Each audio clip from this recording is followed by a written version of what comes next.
Hey guys, welcome back to Thistle Hill Farmstead. It's a cold December day here on the farm, and I'm over at our little cottage working on our well pump. My eyes are watering, it's so cold. What I've got is an issue with the well pump where the pump is surging, which means what I mean by that is it's going on and off very rapidly, and that's the pressure switch that's doing that. So it's going click, click, click, click. It's just turning on and off. So I've taken a look at it. I've tried to adjust the pressure a little bit. I've done a couple other things. So I think what I'm going to do is just replace the pressure switch altogether and be done with it. We haven't done anything to this pump since we bought this little house several years ago, and I don't think anything was done to it then for a long time. So it probably needs to have the pressure switch replaced, and it also needs to have the pressure gauge replaced. So I'm going to do both of that today. So let's get at it because it's cold. Okay, the first thing I'm going to do is take off this pressure gauge here. Not sure if you can see it or not, but it's reading about 60 psi, and I have the pump off and this valve open, so that tells me that that pressure gauge is bad. So let's go ahead and take it off and replace it.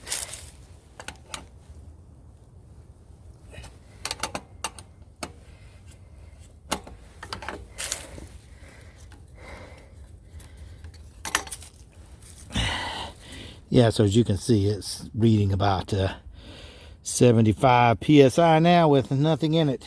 So I've got a new pressure gauge already. Probably need to get some Teflon tape to put around this. Of course, it is brass. But yeah, let me get a little tape to go around this, and then we'll put it on. All right. Got my Teflon tape.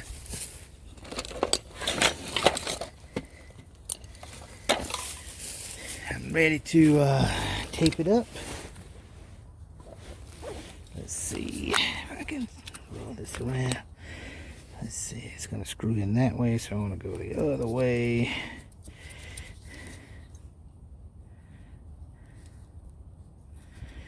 You always want to tape it opposite way of your threads so that when you screw it in, it will tighten up and not unravel your tape. Pull all this back away from here so nothing gets in. There we go. Let's get her in there.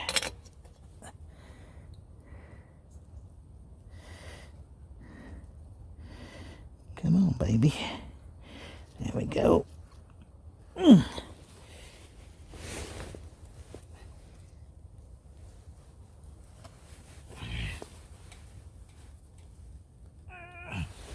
That should be good. Now, I went ahead and took the top off of my box here, but I'll show you how that goes. And I'll see if I can show you what this is doing here. Which, now that I have the valve on, it might be easier to see, or excuse me, the new gauge on, so it may be easier to see how this is surging. So let me go turn the power on. I'll leave you here, and let's see. Go ahead and take this off so you can see what's happening if it's still doing it. So what it's doing is building. Now I have the power off now, so there's no power on this now at all. So when I turn the power on, you should see this pressure start to build from the pump, and then when it gets to this is a 30-50 switch. So when it gets to about 50, it should shut off. But what it's doing, you'll see it'll start clicking here with the breaker. So let me go turn the power on.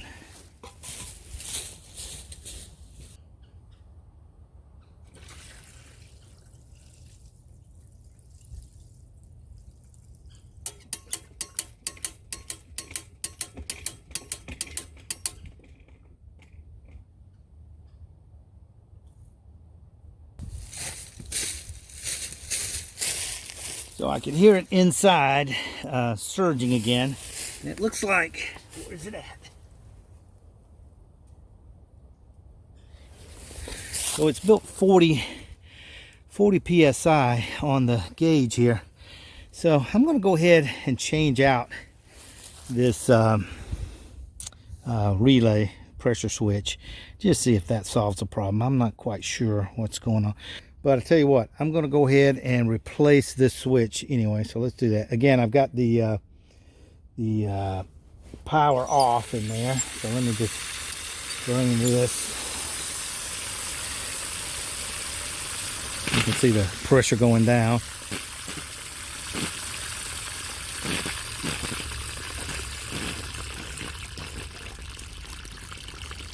Okay, and then I'm going to go ahead and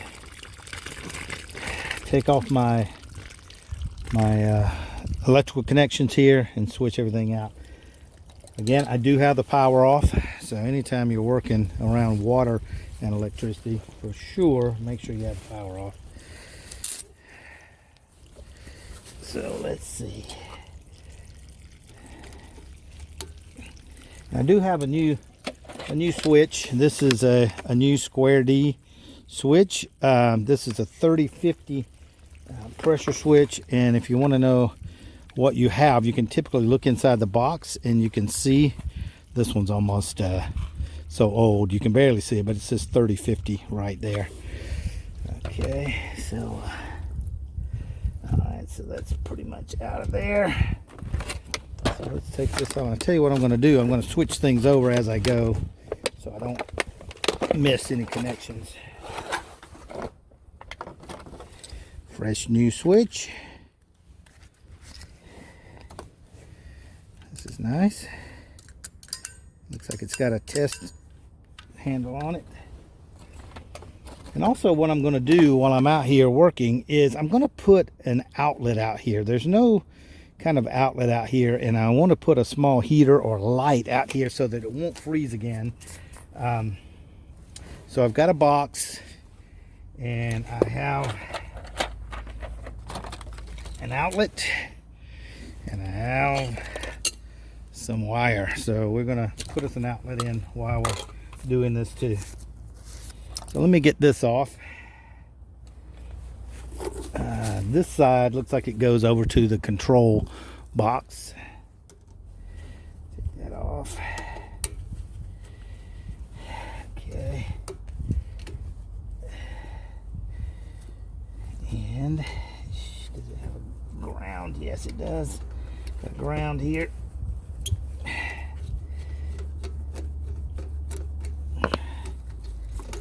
Okay. Let's go ahead and take this one all the way out. Okay. There we go. Okay, well, I see these are crossed over. So I've got, from this wire, I have the white here, and then the black goes over here. So let me take this one out. There we go. We can take these out now. Okay. And then this one crosses here to here, and this one comes from the power. So this is the power side.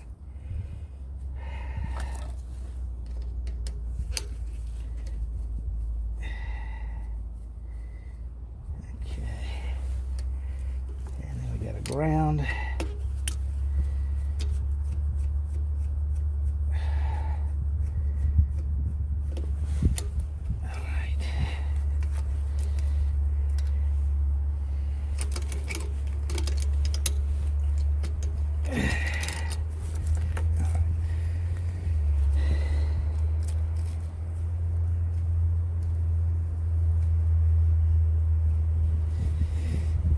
Okay, so let's see if we can get our switch off now.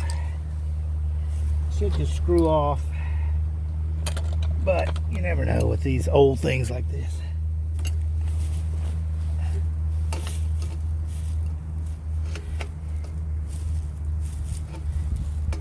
I like to give it a little bump to the tight and then off. Just work it back and forth a little bit. Again, on this old stuff, it's better to do it that way. There we go.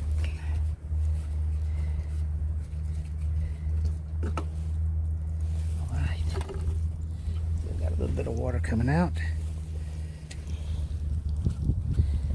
All right.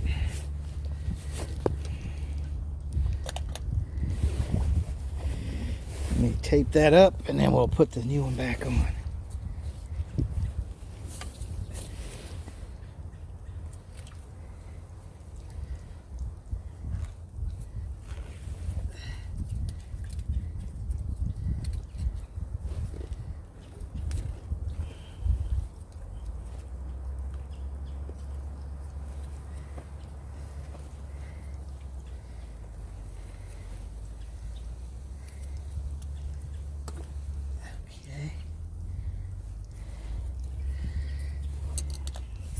Thread our new one on.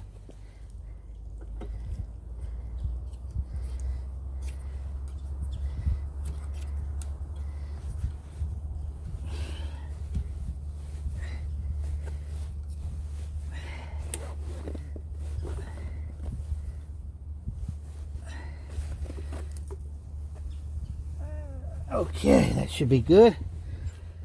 Now let's connect it back up and see if that solves our problem. And then after that, I'll work on the light. So let's go back here. These should go through on here.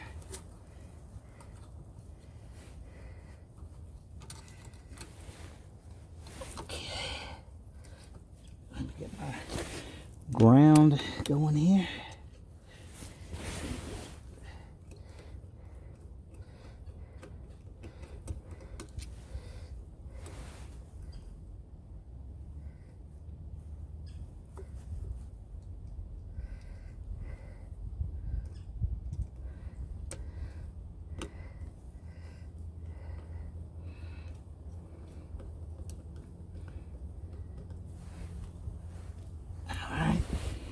Now we had our, how was that, white, black, white, black. Let me take a look. I'll review the video. Okay, after reviewing the video, it does go white, black, just like this. So I'm gonna slide this in here. Man, those are tight.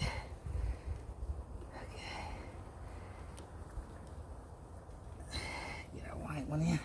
Next, I'm going to put it on this side. That way, when I tighten it up, it's going to want to pull itself in instead of push itself out. Okay, and then the black was all the way over here.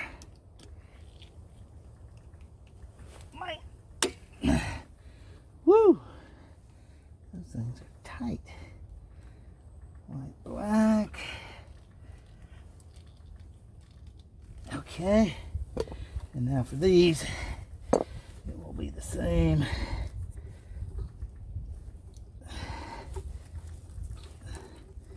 this through. Let me get the ground lug connected.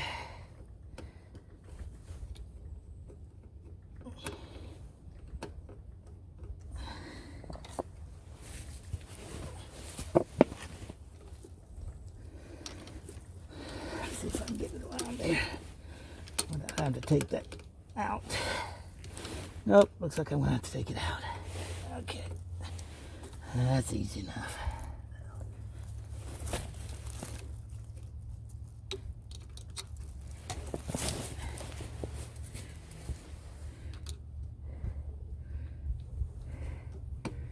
There we go.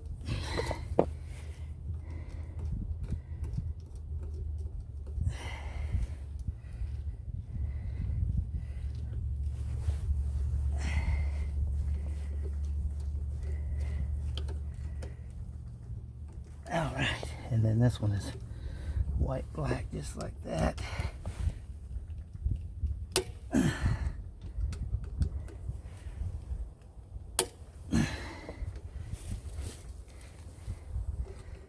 Okay.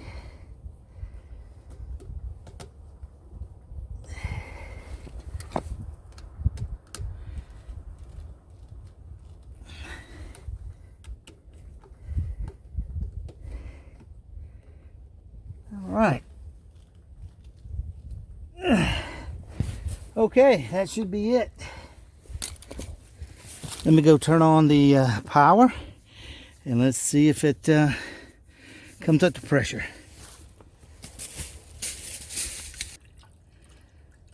Hey, hey, hey, what's going on?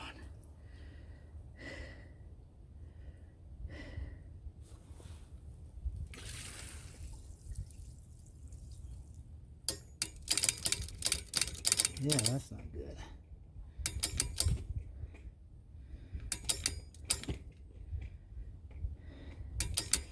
Okay, let me go kick the